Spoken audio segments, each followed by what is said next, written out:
जी बिस्मिल्लाह आप कोई बोल लेना प्लीज। बिस्मिल्लाहिर्रहमानिर्रहीम। आज इमरान खान को बेल मिली है 9 मई के लिए। अल्लाह का शुक्र है कि सुप्रीम कोर्ट जब हम आए थे, आपको मैं ये बता दूं कि हमें उम्मीद नहीं थी। हमें उम्मीद इसलिए नहीं थी क्योंकि हम ट्रायल कोर्ट भी देख रहे हैं, हम हाई कोर्ट में देख रहे हैं कि वहाँ इतना मजबूत केस सलमान सफदर लड़ रहे थे लाहौर हाई कोर्ट में, लेकिन और प्रोसिक्यूशन का इतना बुरी तरह पेश कर रहे थे अपना केस, लेकिन उसके बावजूद ये बेल डिसमिस हो गई थी।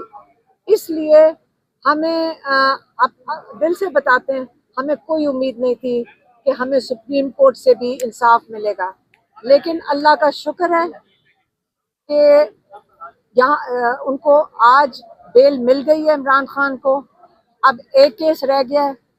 बात सारी ये है कि ये हाई कोर्ट ने क्यों नहीं दिया था इंसाफ। पहले हाई कोर्ट को देना चाहिए था।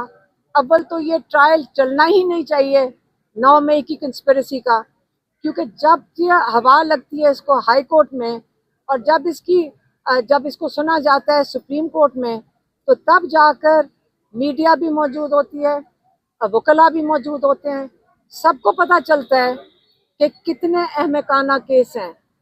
हाँ, चीफ जस्टिस ने शुरू में पहले दिन कहा था, जिस पे हमें ज़रा नामीद हो गए थे, जब उन्होंने कहा कि इसको मेरिट पे नहीं सुना जाएगा, क्योंकि हाई कोर्ट ने जिस पे ये जो बेल डिसमिस की थी, अगर आप सुन लेते कि जो पुलिस जो पता नहीं वो जो पुलिस वाला जो कहते हैं कि वो कहते हैं हम थे नहीं, और ये कहते हैं कि सोफे के नीचे पीछे छुपा हुआ था, किसी का कहते हैं मेज के नीचे छुपा हुआ था, और उसके बावजूद लाहौर हाई कोर्ट ने ये पिटीशन डिसमिस कर दी।